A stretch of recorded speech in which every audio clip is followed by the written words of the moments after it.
Equipment, BME.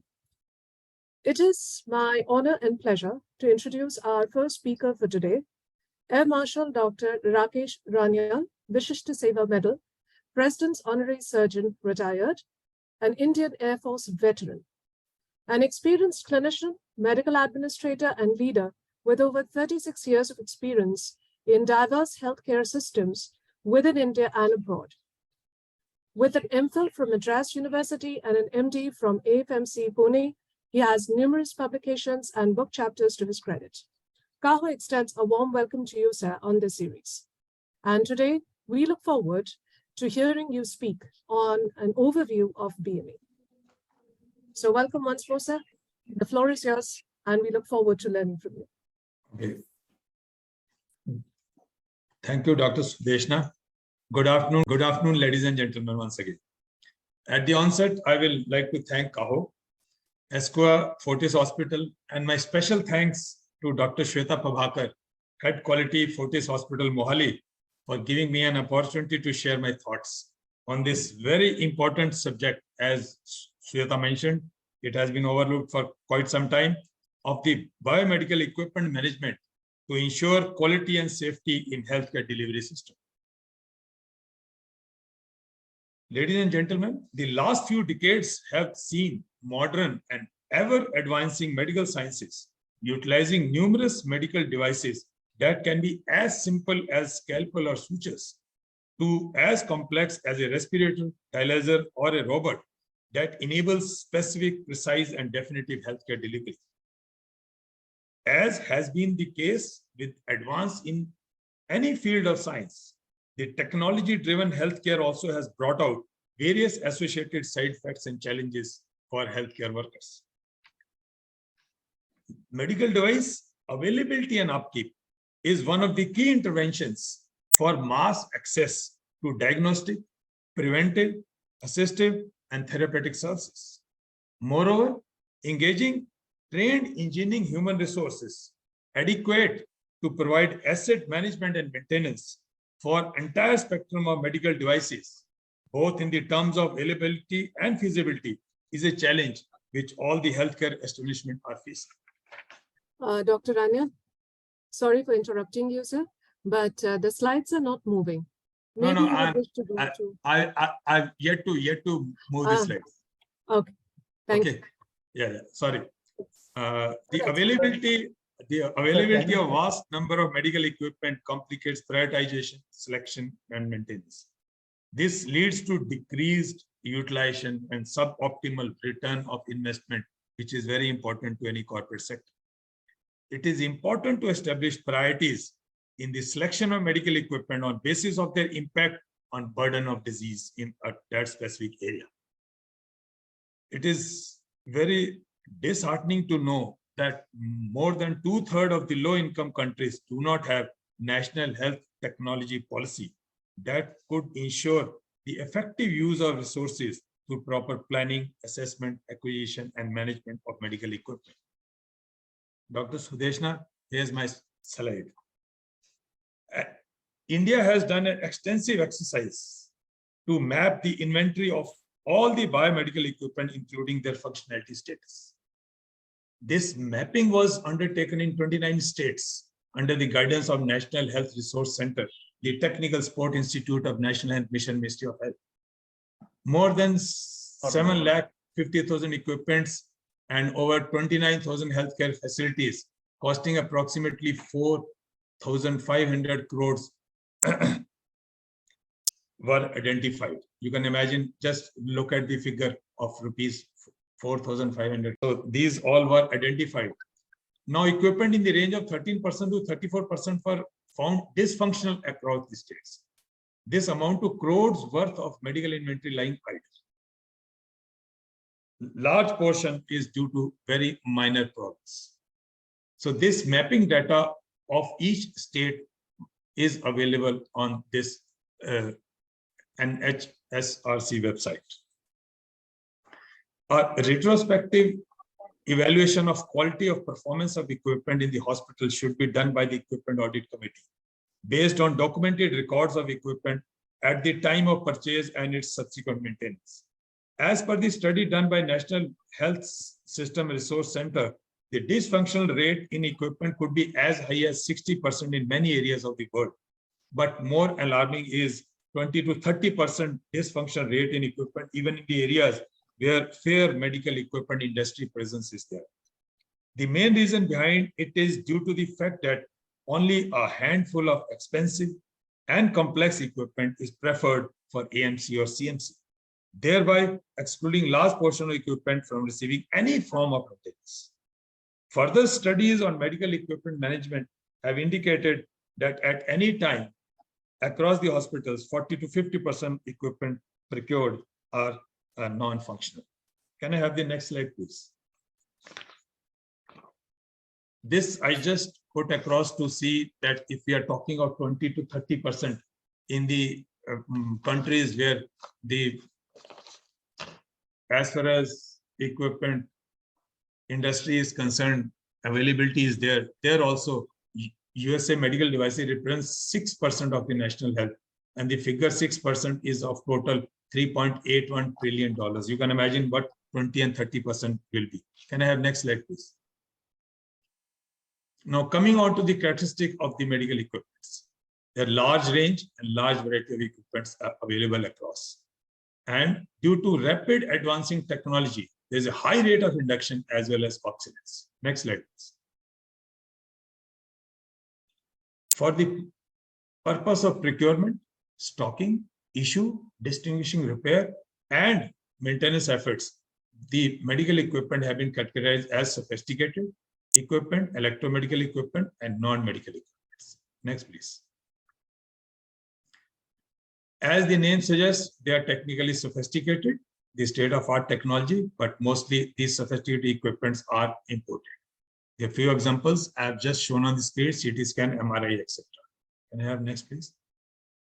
Coming on to the electromedical equipment, they are definitely complex in design and contains electronic circuits, X-rays, ECG machines, etc. Can I have next, please? The last but the not least are the non-electrical medical equipments. Those who are mechanical and electrical, they're very simply designed, like autoclaves and OT table, etc. Can I have next slide, please? Now, this is what is the most important part of equipment management, is the equipment planning. If it can be done at every level and even at the state level or the country level, nothing like it. We do require the latest technology, but it has to be procured at a right cost. Warranty guarantee conditions are appropriately incorporated in any of the purchase orders which is decided. Preventive and breakdown measures are planned. Post-warranty repairs are ensured at a very reasonable cost. Otherwise, these post-warranty repairs, they take a lot of budget of yours. Equipment should have upgradation feasibility as well as added capabilities. Consumables should be readily available locally, and the most important part is the use coefficient should be high. You should have networking of healthcare facilities so that you can use the equipment optimally. Can I have the next slide, please? Now, this is what I have seen during my visits to various establishments. We do not find biomedical engineer everywhere. They are to be there. They shall be invariably involved in procurement of each and every equipment which is being done, because it will facilitate providing effective engineering support during the life cycle of the equipment. And definitely, technical evaluation has to be done for all the equipments you are planning to procure. Next, please. Now, this engineering support is, I hope it's kind of a repetition to what I have said is the planning for the equipment. But definitely, yes, I would like to put it again because stress is on. Product support has to be offered by the OEM, and terms and conditions of AMC are to be very nicely done and laid down. And service network should be available in India only, rather every time asking from abroad. And you must do even distribution of equipments, and facilities for test and repair equipment should be there in the country or the place where you are. Next, please. Now, this is the complete equipment cycle which I have shown. It starts from the planning, need and demand, macro and micro based, then procurement, utilization, maintenance. Now it all depends how long you have to keep, depending on the life cycle of the equipment, repairs, audit, condemnation, replacement. And of course, this is condemnation, disposal, and replacement again depends from each organization. Can I have the next slide, please? Now, this is again what is required of a biomedical engineering department, which is existing in only the big healthcare establishments. So maintenance is any action or combination of action carried out to retain an item in or restore it to an acceptable condition. Now, question is, it has to be a systematic approach to ensure cost-effective, efficacious, safe, and appropriate equipment is continuously available to meet the demand of the patient care. So that is what is maintenance, and it has to be understood not by only the biomedical engineering department, but everyone up to the top. Next, please.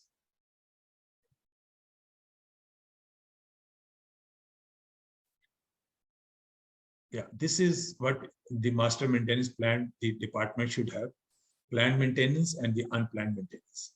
Now, the planned maintenance are preventive and corrective, and the unplanned maintenance can you just okay? And the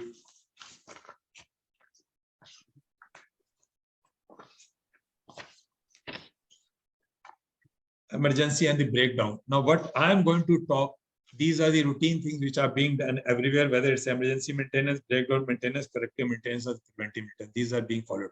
But the new concepts which are coming is the master maintenance plan, is the condition-based maintenance, and the reliability-centered maintenance. Can I have the next slide, please?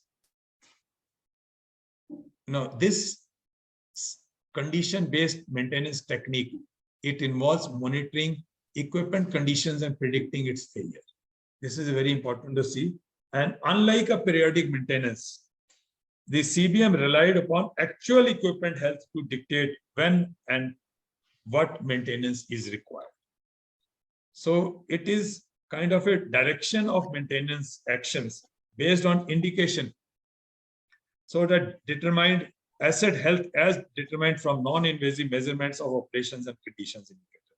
The CBM enables us to identify and solve problems in advance before the equipment damage occurs. This is very important. So any equipment damage can lead to serious results. In this respect, CBM is very attractive method for operating high value. Can I have next slide, please?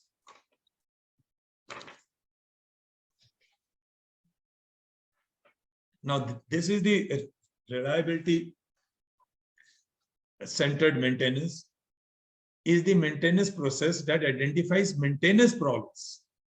So which, if solved, increase the productivity of assets as well as reduce the maintenance cost. So RCM employs a structure that may include all other maintenance strategies.